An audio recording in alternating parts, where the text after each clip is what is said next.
Welcome back. Welcome back to the mean streets of Cambridge. You've seen us here before. Little update for you. Got the cast taken off and I'm on one crutch, which if you remember when I was walking down here last time on the video, had 2 crutches and a cast, but more on that later. Welcome back to Down But Not Out 4. This is going into my 6th week now since I had the injury.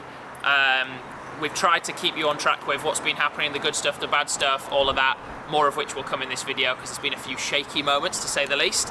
But things are positive. I'm excited to give you another update on the channel and update you about some cool videos we've got coming that don't feature me. And for now, we're going to go to everyone's worst coffee shop, Costa Coffee. Let's go.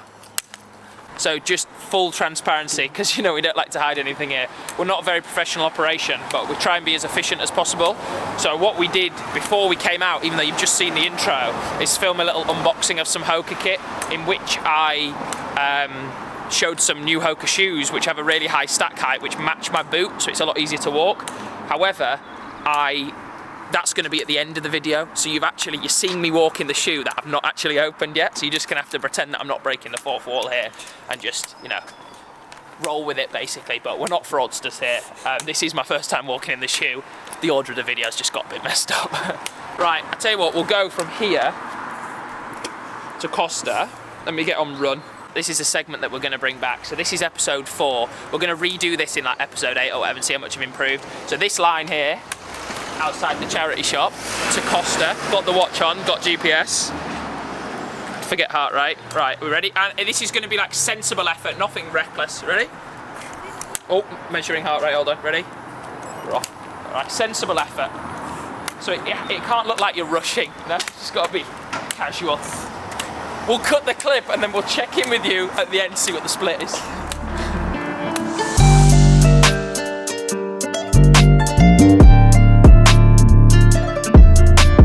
Last 50. How bad do you want it? Elson goes wide, but it's going to be Elson who has the advantage. 141. Oh wow. 1440 miling. Woo! Right, let's get in there. Come on, fuck this. So this week's been a bit of an interesting one. I've got my cast off and all the healing was good. We'll insert some footage now.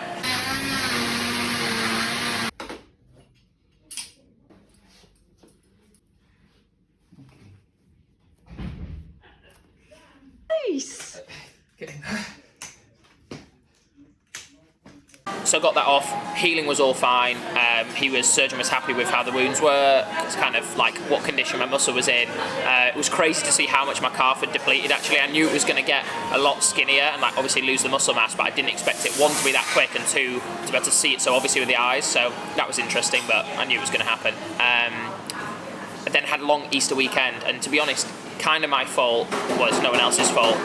I was so buzzing to have the cast off and get the boot on, and it felt so good being able to stand up on it, walk on it, like do all these things, and be able to go on the bike kind of properly, that I just overdid it over the bank holiday and kind of didn't have my foot elevated enough, put a bit too much pressure through it, and on the, I can't remember if it was probably the Sunday, I think, on the Sunday or the Monday, some bleeding had come through onto the bandage that was there, and it was like just feeling brutal. To be fair, my foot was pretty swollen and I just not taking care of myself, basically. I'd been a bit reckless.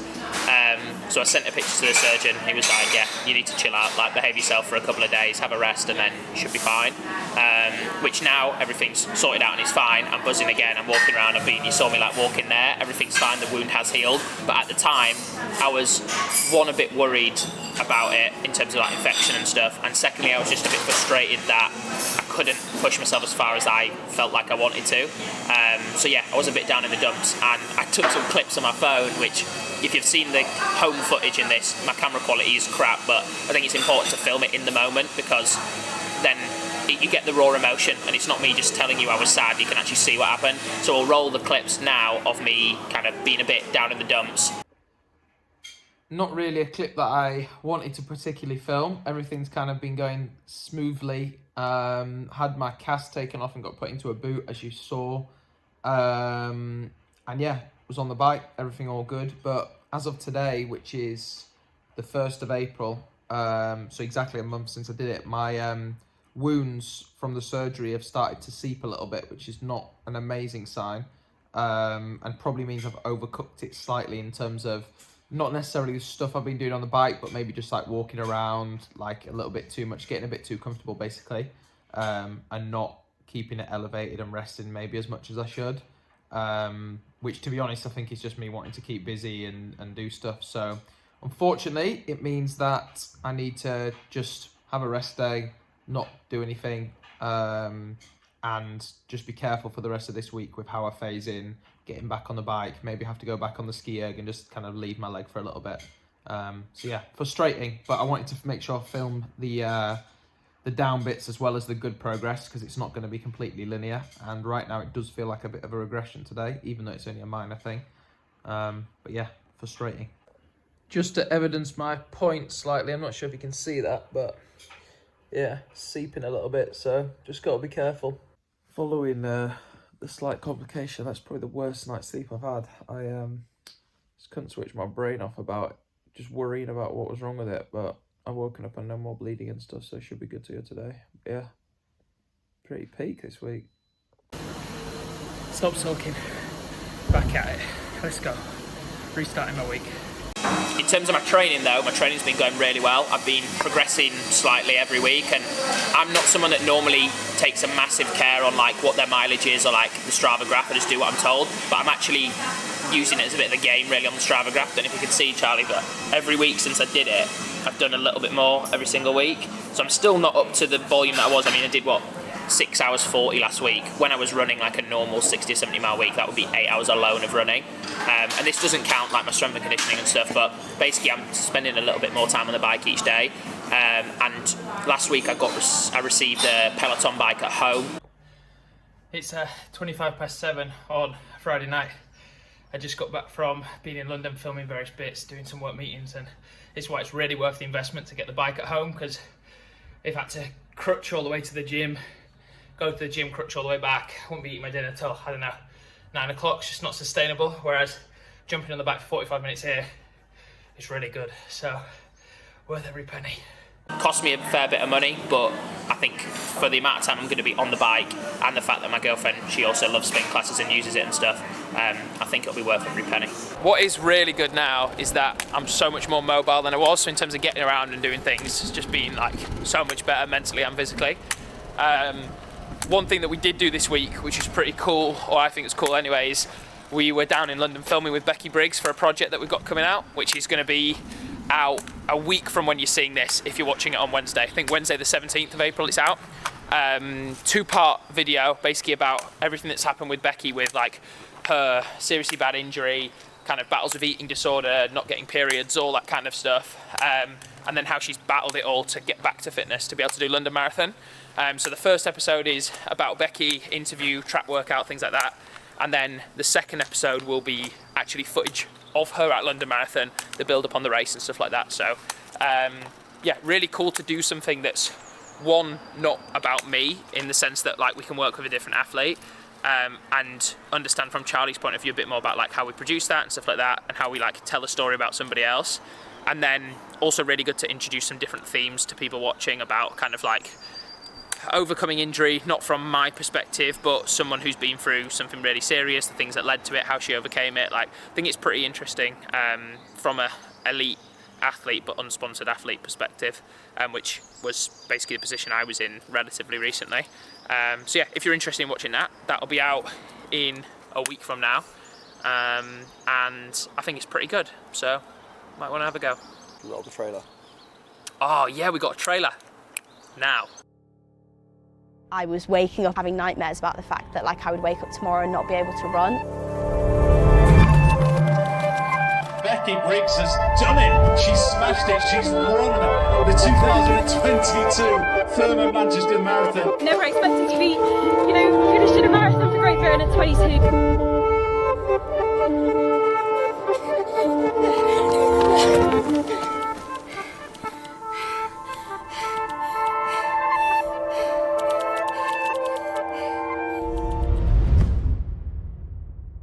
So this is normally the point in the video where we do a Q&A and I answer your questions. However, this week, because I'm a little bit out of practice, I forgot to put the question box on Instagram, so I don't actually have any questions. I was considering just making it up and pretending I'd been asked questions, but I thought that was a bit sad. But instead, to bring you a bit of value, I got this box from HOKA yesterday, which I have, albeit opened the packets, but I thought a lot of people ask, when do you get kit drops, what do you get, stuff like that, so I thought might be a bit of value. So, start off with the shoes.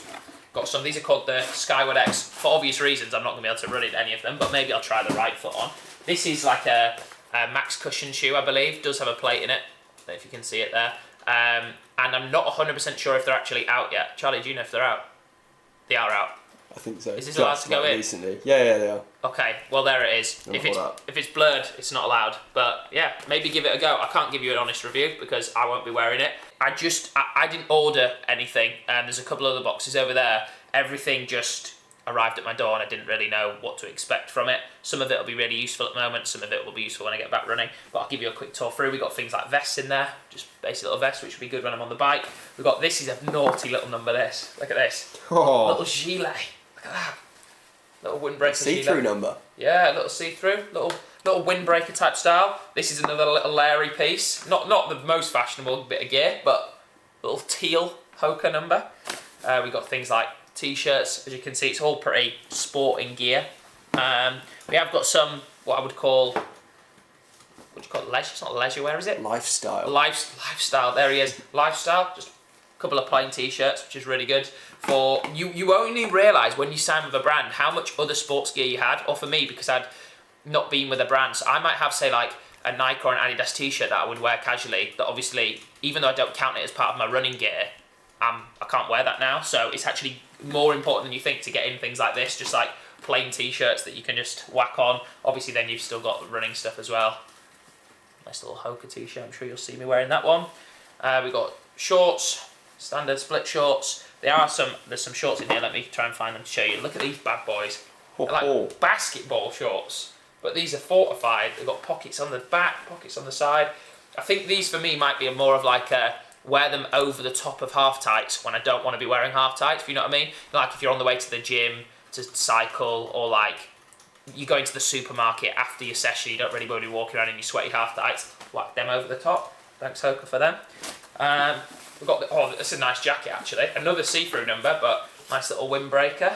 Bit oversized, put that over something on the way to a race maybe. And then finally, well there is a few other bits in here, but I won't bore you with them. Red arm sleeves, which I already have a pair, and when the first pair arrived I thought, when am I ever going to use these? So now I've got double the problem with those. But yeah, more shorts, vests, things like that. So as you can see, it is just a random collection of kit.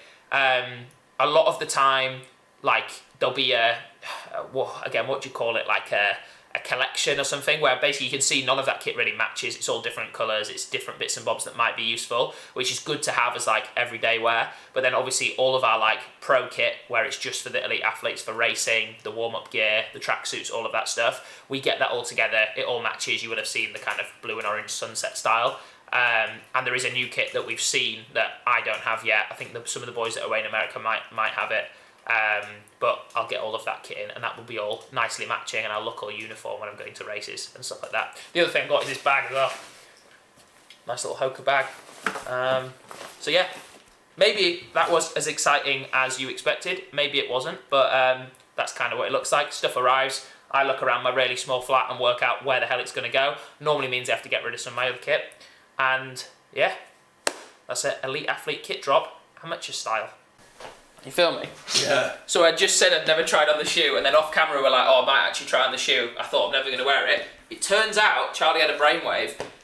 They already told me at the hospital, like, if you can, try and get some insoles or like a little thing that goes in the bottom of your shoe so your feet are more level while you're wearing the boot. Turns out the stack height on this shoe is an actual joke. And now look, this is the first time I've stood up in, how long have I been injured? 1st of March. Yeah. A month. This is the straightest my left leg's been. This feels actually amazing. I feel like I'm 6 foot. So I'm just going to be dossing about in the carbon. So if you see your boy moving fast on the crutches, you know why. Just to update you a little bit on the schedule for this channel, next week and the week after will be part 1 and part 2 of our little project with Becky, and then we'll be back into another down but not out video. So I'll have some more updates for you with me starting physiotherapy that I've got, meeting with nutritionists, like different bits and bobs that can hopefully add a little bit more value to you in that. And we'll also update you in that episode about our next athlete project, which is with some HOKA athletes that are gearing up for night of the 10K PBs, which is in May. So we're going to have a 2 or 3 part series with them, and we'll give you all those details, maybe even show you a little trailer in the next video. But that's kind of everything we've got for today. Things are progressing reasonably nicely. I hope that these videos are not getting kind of mundane, and I think it'll be good eventually to look back when we're in episode 2025, and hopefully I'm back running to see how things progress. And at the moment it's pretty gradual, to be honest.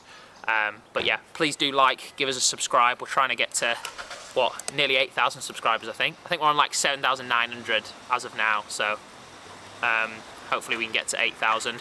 Pretty meaningless milestone, but it's a milestone all the same. So yeah, like it, subscribe, tell your running friends. You got an injured friend, tell them about it, and see you next week. Not next week, see you in 3 weeks.